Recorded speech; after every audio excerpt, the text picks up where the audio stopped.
Sorry guys, di ko kayo nasama sa sa aking langka bang gugulayin. Ayan, binalatan ko na siya guys. Jiki doon. Ay, ano to, dalawang aso ko guys. Ayan. Pero kung wala akong linagay na oil o ano, yan, dumikit na siya. Madali lang yan guys, tanggalin. Kaya karamihan guys, yung iba gustong kumain pero tinatamad maggulay kasi alam mo kung bakit. Madugta ba? Ready lang akong papel. Ito lang ang papel nyo guys, malinis. Ito guys ay mga ano to ng dito. Yung supot ba ng Watson, ng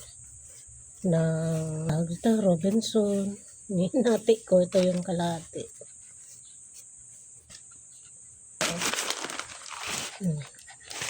Ready na siya. Hatiin ko na siya guys. Hindi to po baby. Si Kuto alis dyan. Alis. Si Kuto guys. Ayan. So matigas na siya guys. Tigas na siya. Mahibal na siya. Ang sarap na itong gulay. Manamis na to guys. Ayan. Hiwain mo ng ganyan. Diba? Ganyan. Pero naka-ready na guys. Yung lalagyan. Ayan. Tapos tatanggalin mo to. Tawag sa amin ito guys, baludbud. Ano ba sa Tagalog niya? Hala, hibal naman na to. Hibal na siya, yellow na siya oh. Tanggalin mo lang to guys para masarap. Hindi naman yan kasali sa pagluluto. Ako hindi lang nagbalot-balot ng madali lang guys tanggalin yung pulot kung tawagan sa amin guys. Dito, dugta sa Tagalog. Dagta.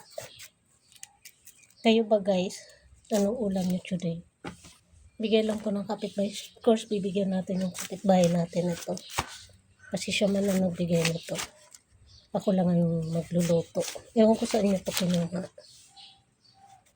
Marami man yan dito kakilala kaya marami siyang nahingian na langka. Grabe guys, ibal na talaga siya.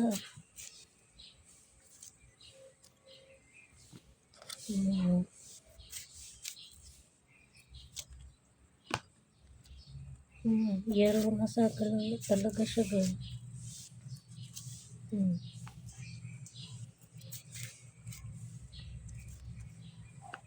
Marami tayong pagbibigyan dito, kapitbahay. Mga gusto nang kumain ng gulay daw na langka.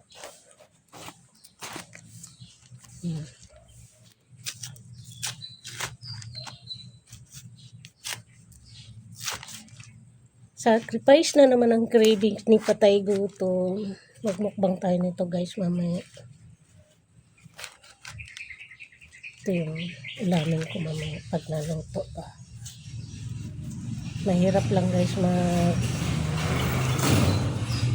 magluto na langka kung hindi ka sanay ng ganito. Gusto mo kumain? Balat ka. Ngayon kung tinatamad ka, bumili ka ng luto. Yun nga lang ay, kung mabibili mong luto yun yung gusto mong lasa. Diba? Nawala na, tahimik na ako guys. Isa ng ulam mo today, malamang, karne ang ulam nila. Tayo maggulay-gulay muna tayo kasi high blood tayo nito, madidi-stroke tayo nito ng deora. Lalo na mainit yung panahon. Ingat kayong lahat sa mga health natin. Huwag kumain ng matataba, ng makolesterol. Huwag abusuhin ang sarili sa pagkain. Kasi pag inabuso mo ang sarili mo, dadating ang panahon. Sasabihin mo na, ito na ata yung paniningil ng pag-aabuso ko sa katawan ko. Kaya ingat. Ay, ang dami na nangyayari sa mundo natin. Magulo na ang Senado, magulo ang gobyerno natin. So, huwag na tayong dumagdag pa sa kaguluhan ng pamilya natin. Okay? Kaya yan, natapos din. Tapos ako guys, finished product. Ayan. Diba? So, ayan na nga mga guys, mag-i-end na ako ng aking vlog kasi mahaba na to. Bye na guys. Guys, maghihiwa ako ngayon. Ayan siya. Ganyan lang yung pag ready niyan guys, pag magulay, ganyan lang. Diba? Tatanggalin mo lang guys tong matitigas. Yung matigas na buto kasi hindi man yung pwedeng gulayin. Pero kung gusto man nyo yan kumain ng buto, isali nyo. Meron kasing kumakain na tao na sinasama yan sa gulay. Pero ako ayaw ko man yan. So, di natin yan isama. Ayan.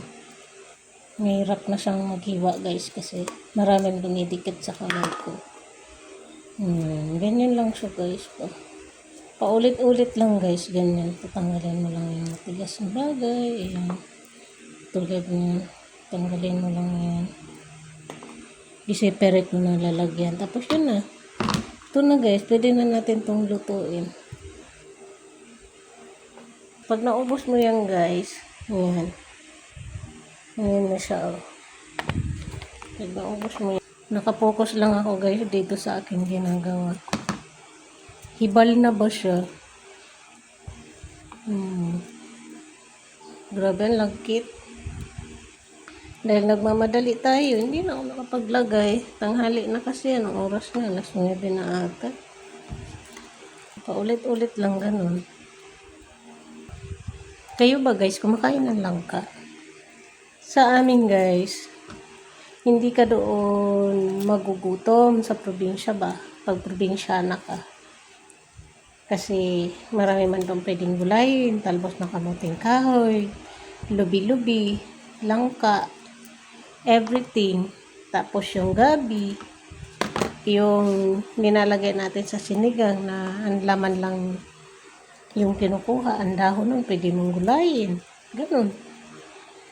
Puso ng saging. Kapag marami kang tanim, may aanihin, di ba? Pero kung wala ka man tanim, tamad ka, wala kang aanihin. Kakakain ang gusto mo. Kung yung lupa mo sa probinsya bahay lang, wala kang tanim-tanim, bahay lang. So, wala kang aanihin talaga. Kailangan, pag may lupa ka, kahit sa paligid ng bahay mo, pwede ka magtanim. Ikural mo yan dyan sa paligid ng bahay, pwede yun.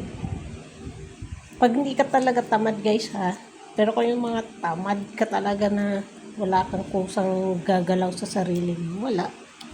Nga ka, para kang nandito lang sa Maynila.